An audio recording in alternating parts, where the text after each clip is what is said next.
Mensagem 73, livro Vinha de Luz, título Falatórios.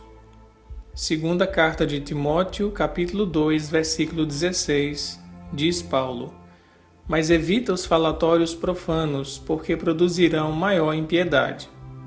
O benfeitor espiritual Emmanuel, nessa mensagem 73 do livro Vinha de Luz, vai nos trazer considerações muito importantes a respeito do uso que nós fazemos da fala, esse instrumento que nós seres humanos possuímos para comunicação, para partilhar ideias, para partilhar sentimentos, emoções, desejos e também para, através do diálogo, construir um conhecimento coletivo, descobrir a verdade e proporcionar uma compreensão mútua que, em muitas ocasiões, só é possível de fato através de um diálogo franco, sincero e verdadeiro.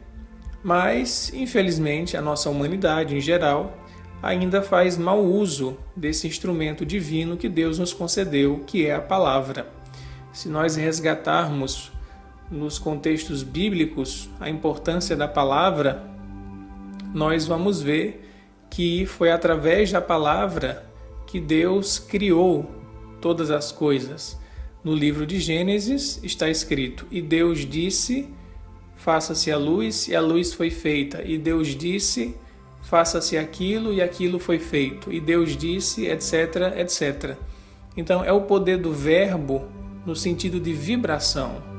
A palavra ela carrega em si uma vibração própria, dependendo de nossa tonalidade, da nossa intenção, e ela adquire realmente propriedades curativas ou destrutivas, como Emmanuel vai trazer no seu texto da mensagem 73.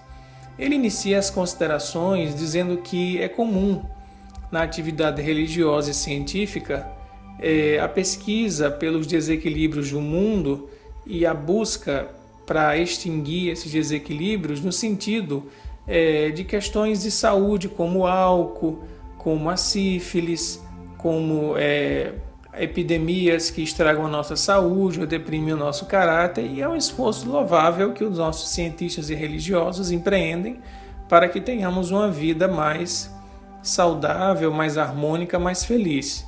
Mas ele vai dizer o seguinte: não nos esqueçamos, porém, do falatório maligno, que sempre forma em derredor imensa família de elementos enfermiços ou aviltantes, à feição de vermes letais que proliferam no silêncio e operam nas sombras.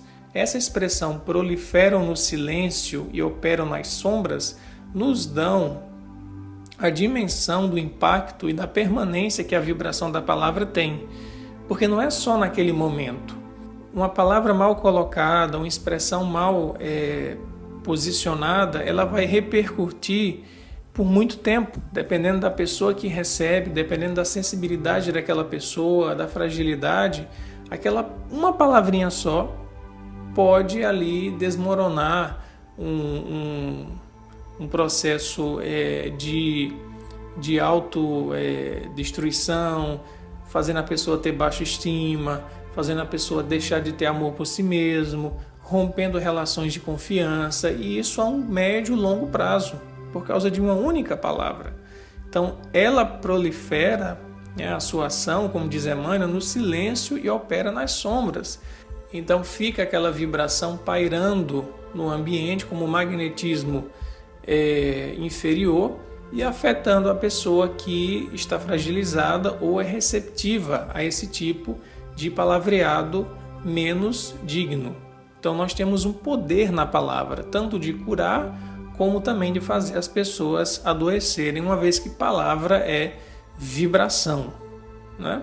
A gente muitas vezes escuta dizer: um tapa que fulano teria me dado não doeria tanto quanto essa palavra que ele disse. E é verdade, porque a palavra atinge a alma do outro. O tapa atinge apenas o nosso aspecto físico, corporal. E atingir a alma é atingir a nossa essência, o que nós temos de mais precioso. E Emmanuel disse que raras pessoas pensam nisso, no bom uso da palavra que deveriam fazer, né? Se a gente pensar na tríade pensamento, palavra e ação, tudo começando no pensamento, educando o pensamento, nós teríamos maiores condições de educar a palavra.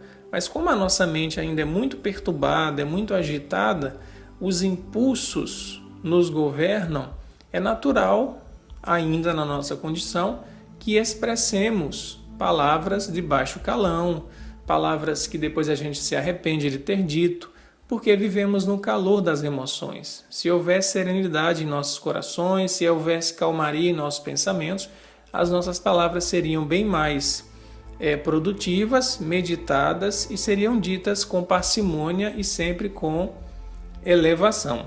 E Emmanuel diz: Deus criou a palavra, o homem engendrou o falatório. Isso é muito interessante, a questão do silêncio, a questão de você conseguir dizer muita coisa com poucas palavras. Uma das características dos sábios que a gente aprende estudando as histórias dos grandes homens e mulheres que marcaram a humanidade era de que eles conseguiam resumir em breves expressões, em breves máximas ou aforismos, grandes lições, lições eternas que valem até hoje. O próprio Jesus, que é o nosso maior modelo, tem inúmeras expressões curtas com conteúdo que a gente até hoje está garimpando para poder extrair o máximo de lição possível.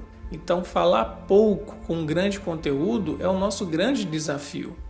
Tem gente que fala demais e a verborragia, é muito prolixo, fala, mas sem ter uma substância, e sem substância não impacta ninguém, porque falta o magnetismo, falta a energia da boa palavra e falta uma lucidez para que essa palavra seja bem empregada.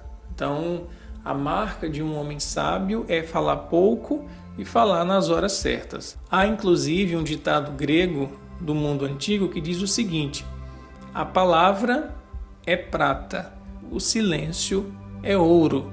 O que os gregos queriam dizer? Que mais vale calar do que falar. E se for falar, que seja algo nobre, verdadeiro, útil e construtivo. Senão, o silêncio ele é preferível. Emmanuel continua dizendo o seguinte: a palavra digna infunde consolação e vida. A murmuração perniciosa propicia a morte. Quantos de nós não fica só lamentando: mas eu perdi meu emprego, eu perdi meu marido, eu perdi meu filho, mas essa vida está difícil, a política não anda, a gente não pode confiar mais em ninguém, e fica lamentando, murmurando. E cada lamentação, cada murmúrio desse gera em torno da própria pessoa uma onda mental, uma onda magnética de inferioridade. E pela lei de sintonia, pela lei das correspondências vibratórias, que tipo de entidade espiritual essa pessoa vai atrair? Do mesmo nível dela.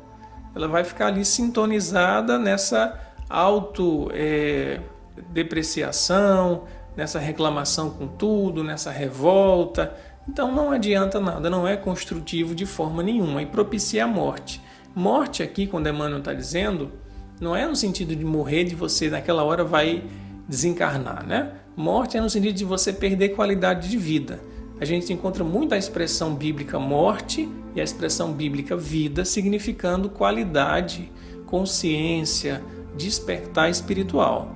Então, uma pessoa que está viva, espiritualmente falando, é uma pessoa que vive perante a sua consciência, perante as leis de Deus. Uma pessoa morta é aquela que vive, na expressão bíblica, no pecado, nos excessos, nos descomedimentos e etc. Né? Então, é alguém que vive realmente um estado de falta de vida. E Jesus disse que tinha vindo para nós para nos dar vida em abundância, nos tirar desse estado de morbidez, de autodepreciação, de autovitimização, de reclamação e nos colocar numa situação ativa para que a gente possa assumir as nossas problemáticas e sermos os autores da nossa transformação moral.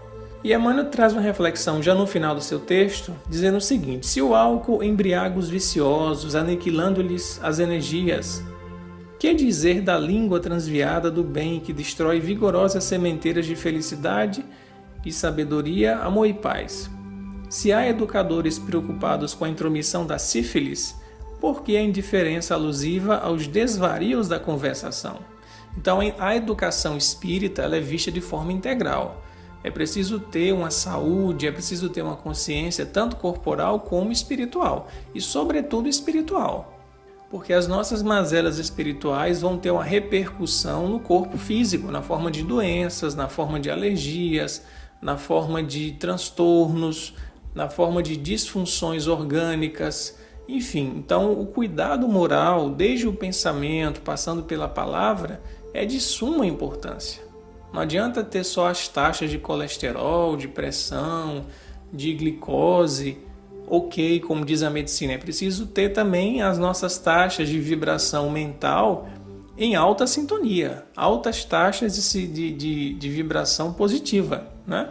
E a palavra se inclui nisso porque a palavra é, como dissemos, vibração. E é justamente isso que Emmanuel fala no final do seu texto. Em toda parte, a palavra é índice de nossa posição evolutiva. Vejam que importante isso. Quer saber a evolução de alguém? Veja como ele se expressa. Veja as palavras que ele usa. Veja a forma como ele se coloca. E aqui não é dizer que a pessoa fala bem no sentido gramatical, fazendo concordância de sintaxe, não é nesse sentido. É no modo de se expressar. É na candura, na brandura, em usar palavras sempre positivas, construtivas, ser uma pessoa que vai conciliar e não levar dissensões. É nesse sentido que Emmanuel está querendo dizer, porque há muita gente que tem uma gramática perfeita, mas que a inteligência é voltada para fins egoísticos e até maldosos. E é uma pessoa que é analfabeta, fala errado, segundo a gramática, mas sempre tem aquela palavra de consolo, aquela palavra de alento, aquela palavra de ânimo, né, que faltava para alguém se iluminar e encontrar uma solução para um problema da sua existência. Então, a palavra aqui é no sentido de modo de se expressar, de vibração, de teor espiritual, e não só da concordância gramática ou da correção linguística, né? E ele termina dizendo que cada frase do discípulo do Evangelho, nós cristãos espíritas, deve ter lugar digno e adequado. Falatório é desperdício, e quando assim não seja, não passa de escura corrente de venenos psíquicos, ameaçando espíritos valorosos e comunidades inteiras. Então, que possamos fazer essa reflexão, rever a nossa postura perante a nossa forma de se expressar através da palavra, esse instrumento divino que nos diferencia dos outros seres. Como diriam os gregos também, é pela palavra que o homem tem a condição de raciocinar, de dialogar, de construir ideias, hipóteses, soluções, enfim. É um dos nossos principais atributos enquanto seres humanos. E, sendo assim, precisamos saber usar bem esse instrumento, porque ele pode promover união, paz e harmonia, e também pode promover guerras, assassinatos e tantas dissensões como nós vimos na história. Líderes políticos que tinham uma oratória muito forte, um magnetismo muito forte na palavra, arrastaram multidões para fazer guerras. E Jesus, usando a sua palavra de uma forma divina, arrastou também multidões para viver a paz e instaurar o reino de Deus nos nossos corações e também sobre toda a terra. Então, que possamos, de fato, valorizar esse instrumento e usarmos da melhor forma para construir um mundo íntimo melhor e auxiliar o nosso ambiente para que ele tenha mais harmonia e mais sintonia com as esferas superiores.